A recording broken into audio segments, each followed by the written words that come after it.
সালামুন আলাইকুম। প্রিয় ভাই ও বোনেরা, ইস্তেগফার ও তওবা করার জন্য আল্লাহ রাব্বুল আলামিন কোরআনে বারবার নির্দেশ করেছেন। ইস্তেগফার ও তওবার সংজ্ঞা কি? ইস্তেগফার ও তওবা করলে লাভ কি, না করলে ক্ষতি কি, কখন তওবা কবুল হয় এবং কখন হয় না, এই বিষয়গুলো নিয়ে আজকে আমরা আলোচনা করব। মনোযোগ সহকারে শুনতে থাকুন। আরেকটা কথা মনে রাখবেন, ইস্তিগফারের জন্য কোরআনের বাহিরে সাইয়্যিদুল ইস্তিগফার নবী কখনোই আবিষ্কার করেননি। কারণ কোরআনে নবীকে যেইভাবে ইস্তিগফার অর্থাৎ আল্লাহ রাব্বুল আলামিনের কাছে ক্ষমা চাওয়ার জন্য বলেছেন, তিনি সেইভাবেই আল্লাহ রাব্বুল আলামিনের কাছে ক্ষমা প্রার্থনা করেছেন। এবং সমস্ত নবীরা কিভাবে আল্লাহর কাছে ক্ষমা চেয়েছেন, সেই সমস্ত দোয়াও কোরআন মাজিদে আল্লাহ রাব্বুল আলামিন উল্লেখ করেছেন। সেই দোয়াগুলো আমাদেরকে শিক্ষা দেওয়ার জন্যই আল্লাহ রাব্বুল আলামিন কোরআনে বারবার বিভিন্ন জায়গায় উল্লেখ করেছেন। বানোয়াট মিথ্যা ওয়াজে বলে থাকে, রুটিওয়ালার কাহিনী একদম মিথ্যা লেকচার। ইমাম আহমদ ইবনে হাম্বল নাকি এক দোকানে গেলেন, সেই দোকানে রুটি বানাচ্ছিল আর বারবার আস্তাগফিরুল্লাহ আস্তাগফিরুল্লাহ পড়তেছিল। এই ইস্তেগফার করার মাধ্যমে নাকি তার সমস্ত হাজত প্রয়োজন পুরা হয়েছিল। তার মনের একটি আশা অপূর্ণ ছিল, ইমাম আহমদ ইবনে হাম্বলকে দেখবেন। তখনই তার সাথে দেখা হয়। এই সমস্ত আজগুবি মিথ্যা কাহিনী আপনারা বিশ্বাস করবেন না, এগুলি কোরআনেও নাই, হাদিসেও নাই, বানোয়াট। কোরআনেই আল্লাহ সকল তথ্য দিয়ে রেখেছেন। এর বাইরে থেকে ওয়াজ করা মানে হলো কোরআনের জ্ঞান অর্জন না করেই তারা ওয়াজ নসিহত আরম্ভ করেছে। এদের থেকে দূরে থাকুন। একমাত্র কোরআনের আয়াতের রেফারেন্স সহ আলোচনা শুনুন, যাচাই বাছাই করুন, এরপর আমল করুন। তাহলে ইস্তিগফারের অর্থ কি? ইস্তিগফার আরবি শব্দ বা ইস্তিফআলের মাসদার। এর অর্থ হলো ক্ষমা চাওয়া। কার কাছে চাইতে হবে? আল্লাহর কাছে চাইতে হবে। আল্লাহ ক্ষমা চাওয়ার জন্য আদেশ করেছেন। কিভাবে ক্ষমা চাইতে হবে সেটাও শিক্ষা দিয়েছেন। তাওবা শব্দের অর্থ হলো গুনাহ থেকে, অপরাধ থেকে ফিরে আসা। তাহলে আমরা ইস্তেগফার শব্দের অর্থ জানলাম ক্ষমা প্রার্থনা করা, তাওবা শব্দের অর্থ জানলাম অপরাধ থেকে ফিরে আসা। 18টি আয়াতের মাধ্যমে আমরা এই বিষয়ে আলোচনা করব ইনশাআল্লাহ। যেমন তওবা ও ইস্তেগফারের নির্দেশ দিয়ে আল্লাহ রাব্বুল আলামিন বলেন, রব্বি আউযু বিকা মিন হামাযাতিশ শায়াতিন ওয়া আউযু বিকা রব্বি আন ইয়াহদুরুন। বিসমিল্লাহির রহমানির রহিম। ওয়া আনিস্তাগফিরু রাব্বাকুম সুম্মা তুবু ইলাইহি। তোমরা তোমাদের পালনকর্তার কাছে ক্ষমা প্রার্থনা করো, অতঃপর তার দিকেই তওবা করো, অর্থাৎ ফিরে আসো।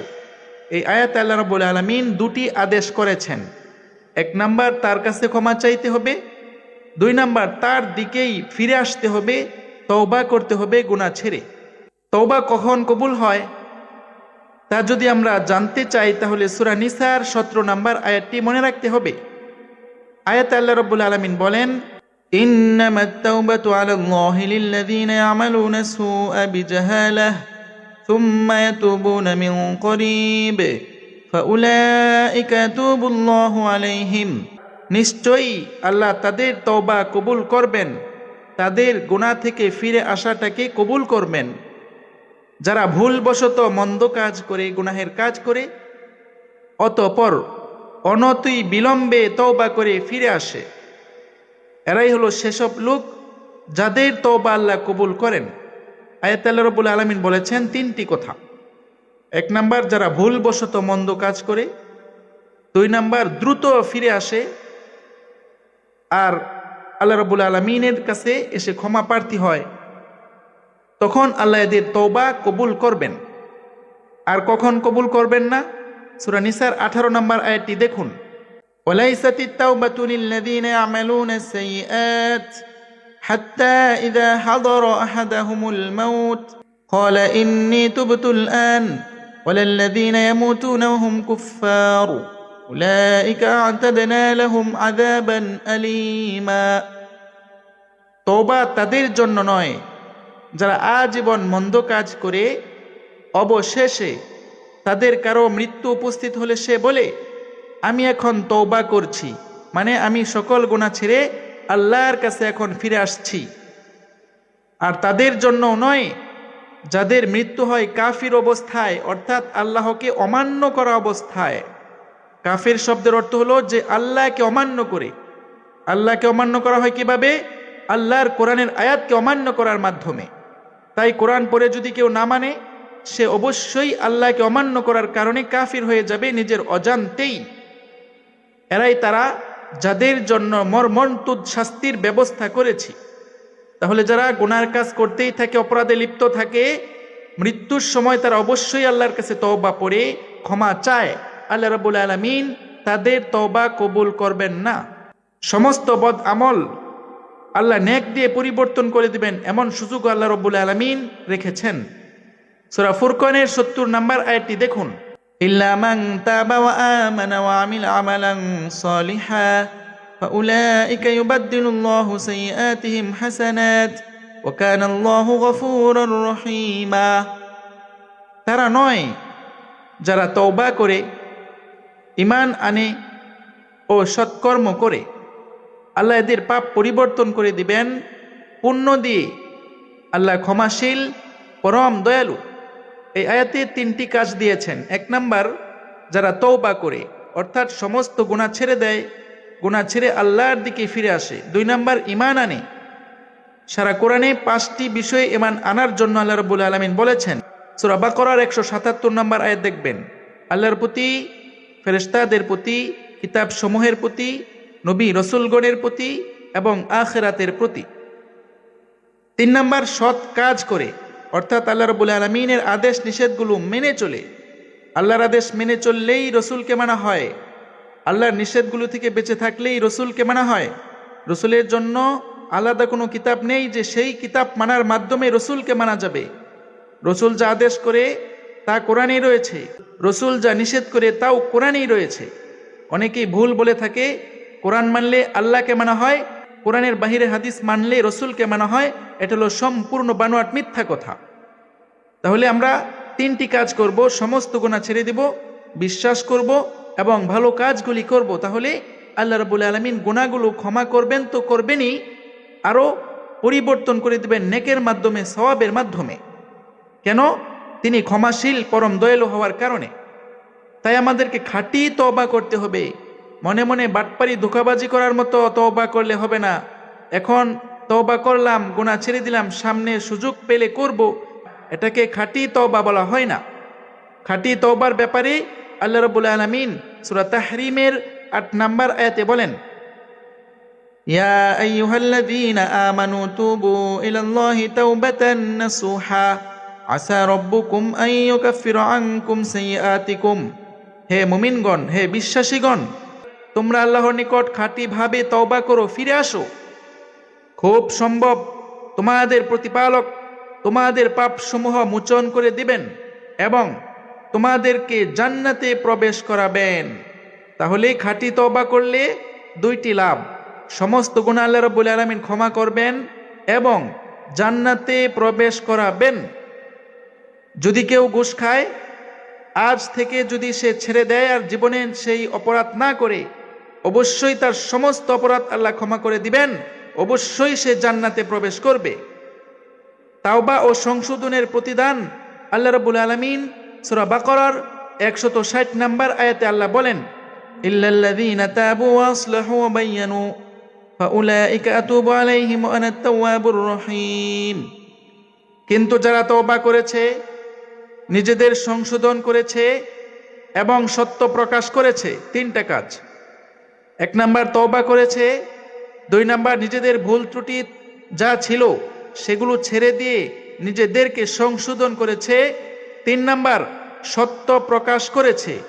অর্থাৎ আল্লাহ রাব্বুল আলামিন কোরআনে যেই সমস্ত তথ্য দিয়েছেন সেগুলি অতদিন গোপন করে ধর্ম ব্যবসা করেছিল, তা ছেড়ে দিয়ে এখন থেকে একমাত্র কোরআন প্রচারে নেমেছে, সত্য প্রকাশ করা শুরু করেছে। তারা হলো সেই লোক যাদের তওবা আমি আল্লাহ কবুল করব এবং আমি একমাত্র তওবা কবুলকারী, পরম দয়ালু।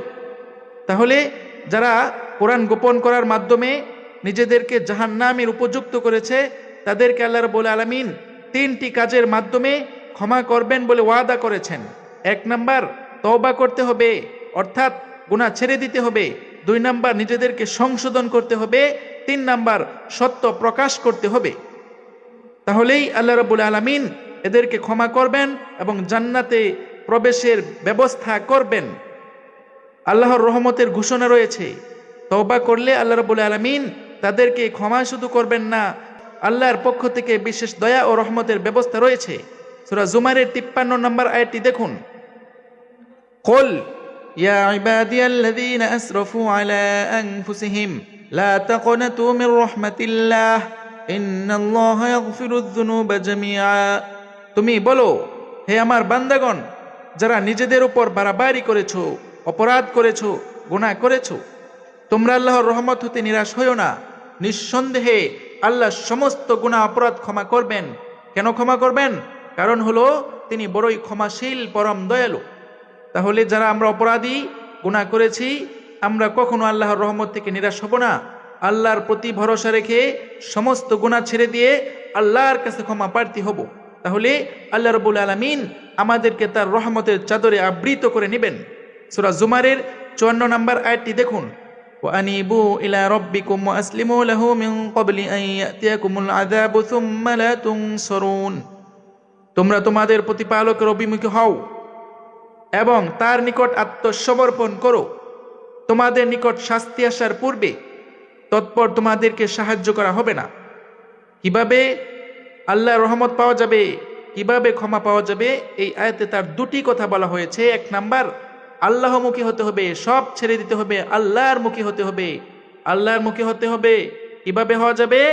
একমাত্র কোরআনের দিকে চলে আসার মাধ্যমে। 2 নাম্বার কাজ হলো তার কাছে আত্মসমর্পণ করতে হবে। আত্মসমর্পণ মানে কি? আল্লাহ আপনি যা বলেন তাই মেনে চলবো, আপনার হুকুমের বিরোধিতা করব না। নিজেকে এইভাবে সঁপে দেওয়ার মাধ্যমে আত্মসমর্পণ করা হবে। তখনই আল্লাহ রাব্বুল আলামিন তওবা কবুল করবেন। পক্ষান্তরে নিজের মন যা চায় তা মানব, তাহলে কখনো আল্লাহ রাব্বুল আলামিন এমন ব্যক্তিকে হেদায়েত করবেন না, এদেরকে আল্লাহ রাব্বুল আলামিন শাস্তি দিবেন। এটা কখন করতে হবে? আল্লাহ বলেছেন শাস্তি আসার আগে। শাস্তি এসে পড়লে তখন আল্লাহমুখী হলে লাভ নেই। আল্লাহর পক্ষ থেকে অনেক সময় বিপদ আপদ আসে, এর আগেই আমাদেরকে কি করা উচিত? সংশোধন হওয়া উচিত, আল্লাহর অভিমুখী হওয়া উচিত, আল্লাহর কাছে আত্মসমর্পণ করা উচিত। তাই এখনই আমাদের উচিত এই মুহূর্তে আল্লাহর দিকে ফিরে আসা এবং আল্লাহর কাছে নিজেকে সঁপে দেওয়া, আত্মসমর্পণ করা। সূরা জুমারের 55 নম্বর আয়াতে আল্লাহ বলেন, ওয়াত্তাবিউ আহসানা মা উনজিলা ইলাইকুম মির রাব্বিকুম মিন ক্বাবলি আন ইয়াতিয়াকুমুল আযাবু বাগতাহ ওয়া আনতুম লা তাশউরুন। অনুসরণ করো তোমাদের প্রতিপালকের নিকট হতে যা উত্তম বাণী অবতীর্ণ করা হয়েছে। এই আয়াতে কোরআনকে অনুসরণ করতে বলা হয়েছে। 2 নাম্বার, তোমাদের উপর অতর্কিতভাবে তোমাদের অজ্ঞাতসারে শাস্তি আসার পূর্বে। তাহলে কি আমরা জানি কখন শাস্তি আসবে? না। তাই এই মুহূর্তে আল্লাহ রাব্বুল আলামিনের কোরআনকে মেনে চলার জন্য ওয়াদাবদ্ধ হতে হবে, আল্লাহর সাথে প্রতিশ্রুতি দিতে হবে, আল্লাহ এখন থেকেই আমি তোমার কোরআনকে মেনে চলব। সূরা জুমারের 56 নম্বর আয়াতে আল্লাহ বলেন, আও তাকুল নাফসুন ইয়া হাসরাতা আলা মা ফারাততু ফি জামবিল্লাহ ওয়া ইন কুনতু লামিনাস সাখিরিন। যাতে কাউকে বলিতে না হয়, হায় আল্লাহর প্রতি আমার কর্তব্যে আমি যে শৈথিল্য করেছি তার জন্যে আফসোস, আমি তো ঠাট্টাকারীদের অন্তর্ভুক্ত ছিলাম। তাহলে ঠাট্টা বিদ্রুপ যারা করে তারা তো নিজেরা আল্লাহ যে দায়িত্ব দিয়েছেন সেখানে অলসতা করতেছে, শৈথিল্য প্রদর্শন করতেছে। হঠাৎ করে যে সময় শাস্তি এসে যাবে তখন যেন আফসোস করতে না হয়। তাই এই মুহূর্তে আমাদেরকে সংশোধন করার জন্য আল্লাহ বললেন। সূরা জুমারের 57 নম্বর আয়াতটি দেখুন। আও তাকুল লাউ আন্নাল্লাহ হাদানি লাকুনতু মিনাল মুত্তাকিন। অথবা কেউ যেন না বলে, আল্লাহ আমাকে পথ প্রদর্শন করলে আমি তো অবশ্যই মুত্তাকিদের অন্তর্ভুক্ত হতাম, অর্থাৎ আল্লাহর পথের অনুসারী হতাম। মুত্তাকি মানে হলো যে আল্লাহর পথে চলে। আল্লাহ যদি পথ প্রদর্শন করতেন তাহলে কোরআনের মাধ্যমে আল্লাহ রাব্বুল আলামিন পথের দিশা দিয়েছেন। কোরআন ছাড়া অন্য কোনো কিতাবকে আল্লাহ রাব্বুল আলামিন হেদায়েতের জন্য পাঠাননি। তাই কোরআন মানলেই আল্লাহর পথে থাকা যাবে, মুত্তাকি হওয়া যাবে। আর এখন থেকে যদি মুত্তাকি না হন, আল্লাহর কোরআনকে না মেনে চলেন, আপনি কাফির হবেন, আপনি গুনাহে লিপ্ত থাকবেন, আল্লাহর সাথে শিরিক করবেন, এরপরে আফসোস করে লাভ হবে না। সূরা জুমারের 58 নম্বর আয়াতটি দেখুন। আও তাকুলা হিনা তারাল আযাব লাউ আন্না লি কাররাতা ফাকুনা মিনাল মুহসিনিন। অথবা শাস্তি প্রত্যক্ষ করলে যেন কাউকে বলিতে না হয়, আহা, যদি একবার পৃথিবীতে আমার প্রত্যাবর্তন ঘটতো তবে আমি সৎকর্মপরায়ণ হতাম, ভালো মানুষ হতাম। তাহলে হঠাৎ করে মৃত্যু এসে যাবে, এরপরে যদি বলেন আল্লাহ আমাকে আরেকবার দুনিয়াতে পাঠান, আমি সৎকর্ম করব, মুহসিন হব, ভালো আমল করব, সেটা হবে না। এখন থেকে নিজেকে পরিশুদ্ধ করতে হবে, এখন থেকে ভালো কাজে নিজেকে নিয়োজিত করতে হবে। সূরা জুমারের 59 নম্বর আয়াতে আল্লাহ বলেন, বালা কদ জাআতকা আয়াতি ফাকাযযাবতা বিহা ওয়াস্তাকবারতা ওয়া কুনতা মিনাল কাফিরিন। প্রকৃত ব্যাপার তো এই যে আমার আয়াতসমূহ তোমার নিকট এসেছিল। লক্ষ্য করেন প্রিয় ভাই ও বোনেরা, আল্লাহ কি বলতেছেন? বুখারী এসেছিল, মুসলিম এসেছিল, নবীর নামে কোনো বানোয়াট কিতাব এসেছিল না। আল্লাহ বলতেছেন তোমার কাছে আমার আয়াত এসেছিল। আয়াত কোন কিতাবে থাকে? একমাত্র কোরআনে। কিন্তু তুমি ওইগুলোকে মিথ্যা মনে করেছিলে, মিথ্যা বলেছিলে, অহংকার করেছিলে। দেখবেন আয়াত দিয়ে কথা বললে তারা অহংকার করে। তাহলে এটা কোথায় পাওয়া যাবে? এটা তো কোরআনে নেই। আরে কোরআনে যেটা নাই সেটা তো আল্লাহ আপনাকে মানতে বলেননি। কোরআনই একমাত্র সিলেবাস। কিয়ামতের দিন আমাকে কোরআনের বাহিরে কোনো কিতাব সম্পর্কে প্রশ্ন করা হবে না। আর তুমি তো ছিলে অমান্যকারীদের একজন। তাহলে কোরআনকে অমান্য করলেই সে কাফের হয়, সে চিরস্থায়ীভাবে জাহান্নামে যায়। এই আয়াতটা ভালোভাবে দেখুন। একমাত্র কোরআনের আয়াতকে মানলেই অহংকার মুক্ত থাকা যাবে, অমান্যকারীদের অন্তর্ভুক্ত হওয়া থেকে বাঁচা যাবে, কাফের হওয়া থেকে বাঁচা যাবে। তাই কোরআনকে অমান্য করলে, কোরআনের আয়াতকে অস্বীকার করলে সেই কাফের হয়। কোরআনের বাহিরে কোনো হাদিসের কিতাবকে অস্বীকার করলে সে কাফের হয় না। কোরআনের বাহিরে অমুক তমুকে যা বলছে সেইটাই কি আমার মানতে হবে? আল্লাহ কি সেটা আমাকে মানতে বলেছেন? বলেননি। আল্লাহ বলেছেন একমাত্র কোরআনের আয়াত অমান্য করলেই কাফের হয়। ইস্তেগফারের দুনিয়াবি ও আখিরাতের অনেক লাভ রয়েছে, অনেক ফজিলত রয়েছে। সূরা নূহের 10 থেকে 12 নম্বর আয়াত দেখুন। ফাকুলতু ইস্তাগফিরু রাব্বাকুম ইন্নাহু কানা গফফারা ইউরসিলিস সামাআ আলাইকুম মিদরারা ওয়া ইউমদিদকুম বিআমওয়ালিন ওয়া বানিন ওয়া ইয়াজআল লাকুম জান্নাত ওয়া ইয়াজআল লাকুম আনহারা। অতঃপর বলেছি তোমাদের পালনকর্তার কাছে ক্ষমা প্রার্থনা করো। নূহ নবী তার উম্মতকে বলেছিলেন তোমরা আল্লাহর কাছে ক্ষমা প্রার্থনা করো। কেন? তিনি অত্যন্ত ক্ষমাশীল। তাহলে তিনি ক্ষমা করে দিবেন। ক্ষমা চাইলে লাভ কি?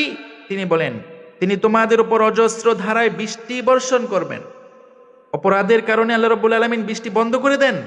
যদি কেউ আল্লাহর কাছে ক্ষমা চায়, আল্লাহ তাদের জন্য বৃষ্টি নাজিল করবেন। 2 নাম্বার, তিনি তোমাদের ধন সম্পদ বৃদ্ধি করবেন।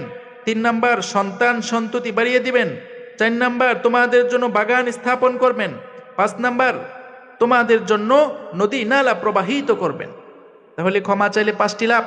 1 নাম্বার ক্ষমা করবেন, 2 নাম্বার বৃষ্টি দিবেন, 3 নাম্বার সম্পদ দিবেন, 4 নাম্বার সন্তান সন্ততি দিবেন, 5 নাম্বার বাগান নদী নালা আল্লাহ প্রবাহিত করে দিবেন। তাহলে ক্ষমা প্রার্থনা মানে হলো আল্লাহর কাছে মাপ চাওয়া আর গুনাহ না করা। গুনাহ না করলে কি করতে হবে? আল্লাহর বিধান মেনে চলতে হবে। আর আল্লাহর বিধান মানলে এই সমস্ত জিনিস আল্লাহ রাব্বুল আলামিন আল্লাহর পক্ষ থেকে আমাদেরকে পুরস্কার স্বরূপ দান করবেন। সূরা আনফালের 33 নম্বর আয়াতে কিভাবে বিপদ থেকে বাঁচা যায় তার দিক নির্দেশনা দিয়েছেন। ওমা কানাল্লাহু লিউআযযিবাহুম ওয়া আনতা ফীহিম ওমা কানাল্লাহু মুআযযিবাহুম ওয়া হুম ইস্তাগফিরুন। আল্লাহ এমন নন যে তুমি তাদের মধ্যে থাকবে অথচ তিনি তাদেরকে শাস্তি দিবেন। আর আল্লাহ এমনও নন যে তারা ক্ষমা প্রার্থনা করবে অথচ তিনি তাদেরকে শাস্তি দিবেন। দুটি কথা। রসুল থাকা অবস্থায় তাদেরকে শাস্তি দিবেন, এটাও আল্লাহ করবেন না। রসুল যেহেতু নাই, আমরা কিভাবে আল্লাহর আযাব থেকে, শাস্তি থেকে বাঁচবো তার পরামর্শ আল্লাহ দিচ্ছেন। তারা যদি ক্ষমা প্রার্থনা করে আল্লাহর কাছে মাপ চায়, আল্লাহ বলেন আমি তাদেরকেও কোনো শাস্তি দিব না। তাহলে সমস্ত বিপদ আপদ, শাস্তি থেকে বাঁচার একটি পথ রয়েছে, সেটা হলো আল্লাহর কাছে ক্ষমা প্রার্থনা করা। তওবাকারীদের সফলতা সম্পর্কে আল্লাহ রাব্বুল আলামিন সূরা কসসের 67 নম্বর আয়াতে আল্লাহ বলেন, ফাআম্মা মান তাবা ওয়া আমানা ওয়া আমিলা সলিহা ফাআসা আন ইয়াকুনা মিনাল মুফলিহিন। কিন্তু যে তওবা করে, ঈমান আনে ও সৎকর্ম করে, অবশ্যই সে সফল কাম হবে। তিনটা। এক নাম্বার তওবা করে। তওবা বলছিলাম অর্থ কি মনে আছে? তওবার অর্থ হলো ফিরে আসা, গুনাহ থেকে ফিরে আসা। 2 নাম্বার ঈমান আনে, 5টি বিষয়ে বিশ্বাস করা। 3 নাম্বার সৎকর্ম করে। সৎকর্ম কাকে বলে? আল্লাহর সমস্ত আদেশকে মেনে নেওয়া এবং অসৎ কাজ থেকে বেঁচে চলা। আল্লাহর আদেশ নিষেধ কোথায় পাওয়া যাবে? একমাত্র কোরআনে। তাই কোরআন যদি মাতৃভাষায় না পড়েন, কখনো আল্লাহর আদেশ নিষেধ বুঝবেন না, মানতে তো পারবেনই না। কোন দোয়া করবেন? ইস্তেগফারের জন্য, ক্ষমা চাওয়ার জন্য। আল্লাহ কি শিক্ষা দেন নাই? আল্লাহ শিক্ষা দিয়েছেন। সূরা মুমিনুনের 118 নম্বর আয়াতটি দেখুন, ওয়াকুল। দেখেন, কুল দ্বারা আল্লাহর রাসূলকে আদেশ করা হচ্ছে, তুমি বলো। কি বলো? রব্বিগফির ওয়ারহাম ওয়া আনতা খায়রুর রাহিমিন। হে আমার প্রতিপালক, ক্ষমা করেন ও দয়া করেন, আপনিই তো সর্বশ্রেষ্ঠ দয়ালু। তাহলে রসুলকে আল্লাহ রাব্বুল আলামিন এই দোয়া শিক্ষা দিয়েছেন যে তুমি আল্লাহর কাছে এইভাবে ক্ষমা চাও। রসুল এই দোয়া কি করেছেন? আপনার কেমন মনে হয়? আমার তো মনে হয় রসুল এই দোয়াই করেছেন। এর বাহিরে কোনো দোয়া আবিষ্কার রসুল করেননি। সাইয়্যিদুল ইস্তিগফার বলে দোয়া আল্লাহ রসুল বলেননি, আমাদেরকে শিক্ষা দেননি। কোন দোয়া পরে তওবা করতে হবে? উপরেরটা হলো ইস্তিগফার, অর্থাৎ ক্ষমা প্রার্থনা করার দোয়া। তাহলে কিভাবে আমরা আল্লাহর কাছে তওবা করব, তওবার দোয়া কি, সেই বিষয়ে আল্লাহ রাব্বুল আলামিন সূরা আহকাফের 15 নম্বর আয়াতে বলেছেন, রব্বি আউজি'নি আন আশকুরা নি'মাতাকা আল্লাতী আন'আমতা আলাইয়া ওয়া আলা ওয়ালিদাইয়া ওয়া আন আ'মালা সলিহান তারদাহু ওয়া আসলিহ লি ফি যুররিয়্যাতি। এর শেষে দেখেন, ইন্নী তুবতু ইলাইকা ওয়া ইন্নী মিনাল মুসলিমিন। পুরাটাই দোয়া। দোয়াটির 2টি অংশ রয়েছে। প্রথমে আল্লাহর কাছে একটি দোয়া করা হচ্ছে, শেষে তওবার দোয়া করা হচ্ছে। প্রথম দেখেন, আল্লাহকে বলা হচ্ছে, হে আমার প্রতিপালক, তুমি আমাকে সামর্থ্য দাও যাতে আমি তোমার প্রতি কৃতজ্ঞতা প্রকাশ করতে পারি ও আমার প্রতি ও আমার পিতা মাতার প্রতি তুমি যে অনুগ্রহ করেছো তার জন্য। 1 নাম্বার হলো আল্লাহর কৃতজ্ঞতা প্রকাশ করতে পারি। 2 নাম্বার, আমার প্রতি, আমার পিতা মাতার প্রতি তুমি যে অনুগ্রহ দান করেছো তার জন্যেও যেন আমি শুকরিয়া আদায় করতে পারি। 2 নাম্বার, যাতে আমি সৎকর্ম করতে পারি যা তুমি পছন্দ করো। আল্লাহ আমাকে এমন কাজ করার তৌফিক দাও যে কাজ করলে তুমি পছন্দ করবে। 3 নাম্বার, আমার জন্যে আমার সন্তান সন্ততিদেরকে সৎকর্ম পরায়ণ করো। আমার সন্তান যারা আছে এদেরকেও সৎকর্মশীল বানাও, ভালো মানুষ বানাও। আর শেষে তওবার কথা বলা হচ্ছে। কিভাবে তওবা করবেন? পুরা দোয়া যদি আপনি মনে না রাখতে পারেন, এইটুক করবেন, ইন্নী তুবতু ইলাইকা ওয়া ইন্নী মিনাল মুসলিমিন। আমি তোমারই নিকট তওবা করলাম, তোমার দিকে ফিরে আসলাম এবং আমি আত্মসমর্পণকারীদের অন্তর্ভুক্ত। আল্লাহর কাছে ফিরে আসার পর কি করতে হবে? আত্মসমর্পণ করতে হবে, যাকে আরবিতে ইসলাম বলে। আর যে আত্মসমর্পণ করে তাকে মুসলিম বলা হয়। তাহলে আমরা এর থেকে 2টি তথ্য পেলাম। 1 নাম্বার, সমস্ত গুনাহ থেকে ফিরে আসলাম। 2 নাম্বার, মুসলিম হলাম, আল্লাহর আদেশ নিষেধের সামনে মাথা নত করলাম। এটা শুধু মুখে পাঠ করার বিষয় নয়, এটা উপলব্ধি করতে হবে, বুঝতে হবে, সেই অনুযায়ী নিজেকে পরিচালনা করতে হবে। কোরআনে আরো যত দোয়া রয়েছে তা আপনারা করতে পারেন। কখনোই কোরআনের বাহিরে কোনো দোয়া করতে যাবেন না, কারণ সমস্ত নবী রাসূলরা যে দোয়া করেছেন সব কোরআনে রয়েছে। সেগুলো আল্লাহ রাব্বুল আলামিন কবুল করেছেন, সেগুলি আল্লাহ রাব্বুল আলামিন গ্রহণ করেছেন। সেই 100% গ্যারান্টিযুক্ত দোয়া বাদ দিয়ে কোরআনের বাহিরে কোনো দোয়া করতে যাবেন না। আল্লাহ রাব্বুল আলামিন আমাদের সকলকেই কোরআন থেকে সঠিক দিক নির্দেশনা নিয়ে চলার মতো তৌফিক দান করুন। সকল বিভ্রান্তি থেকে, সকল অপপ্রচার থেকে বেঁচে থাকার তৌফিক দান করুন। ربنا وتقبل دعاء سبحان ربك رب العزة عما يصفون وسلام على المرسلين والحمد لله رب العالمين